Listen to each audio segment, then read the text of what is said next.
Hello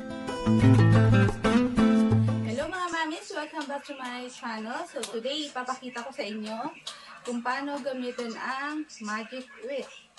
1 kilo po siya.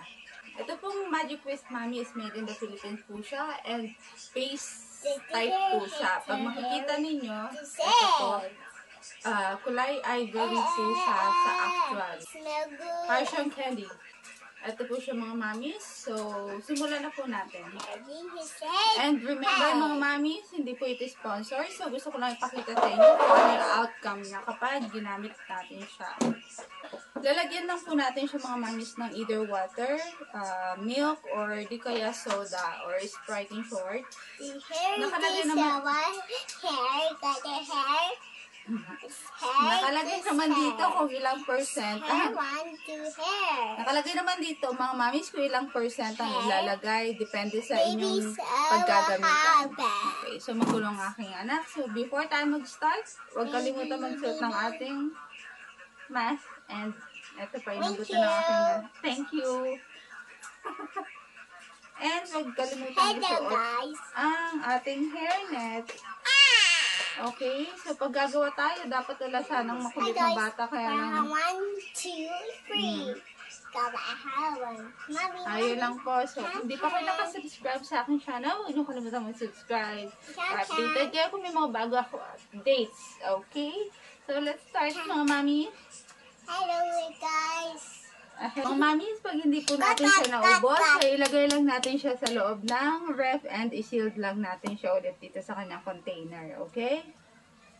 Ito na po mga mami. Sisimulan na natin. Ito siya. Nilagay ko siya kasi sa ref. Kaya medyo matigas-tigas. Ay, tatay ko nahulog ka. Kaya medyo matigas siya. Ang gagawin ko lang ay 300 grams. Para siyang candy. Ilalagay ko lang po ngayon is water lang. Kung 300 grams ito, and then gagamitin siya pang cover lang ng cake, then 50% na liquid ang ilalagay natin.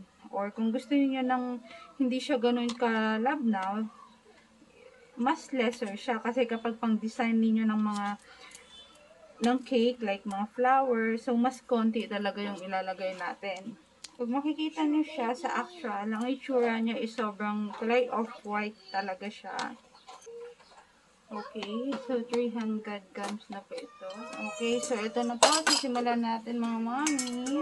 Ang Magic Whisk po ay may over whip siya. So, follow natin kung ano yung instruction niya dito. Ang sabi kasi dito, not more than 4 minutes po siya. Okay, so simulan na natin.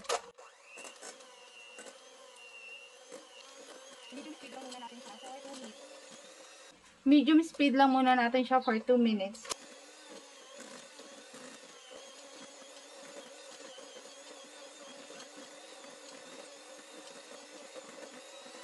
Kung mapapansin niyo po mga mamis, nag-start na siya na maging matte finish. Kanina kasi medyo translucent pa siya. Okay, so scrape lang natin yung gilid para lahat ma-whip.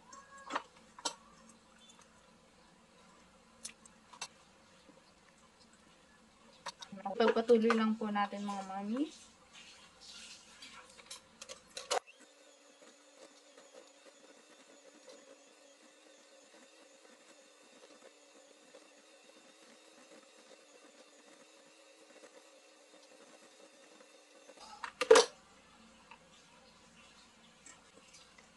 Okay, so ito ang kanya itsura. Sobrang sticky niya pa din.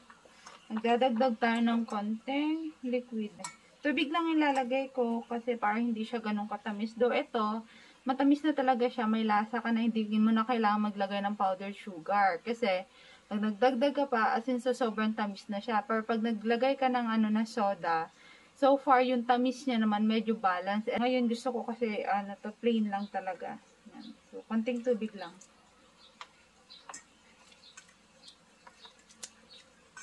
And huwag kalimutan magsuot ng mask habang gumagawa mga mami sa kagaya niya nagsasalita tayo para iwas na may matilamsikan dyan. Okay? So, let's proceed.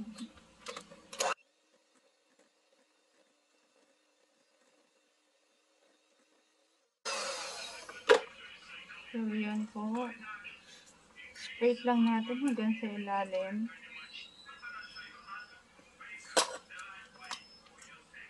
Lagay tayo ng tubig.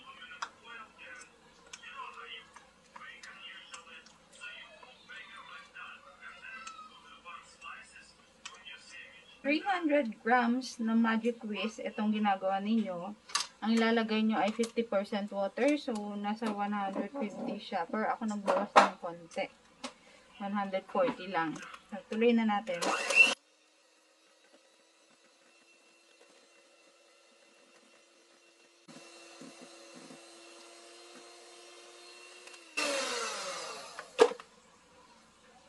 So, ito na po siya mga mami.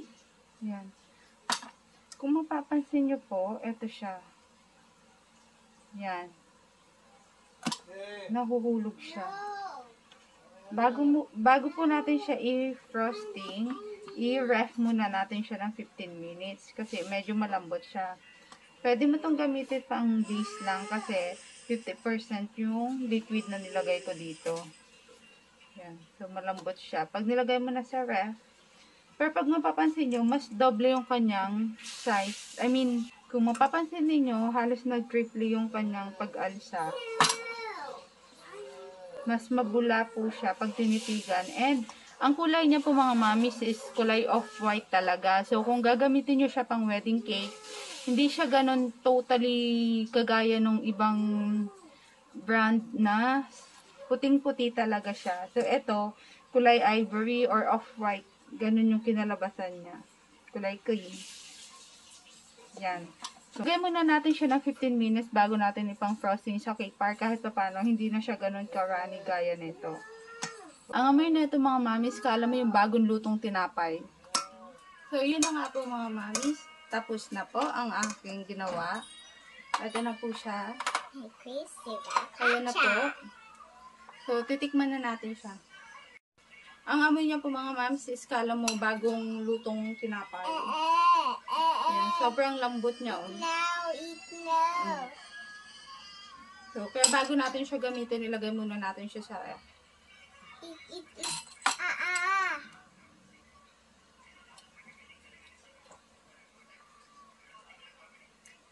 Lasa niya is katamtaman lang yung tamis.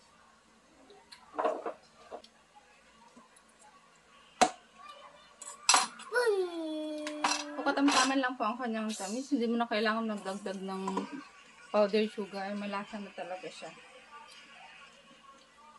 No touching.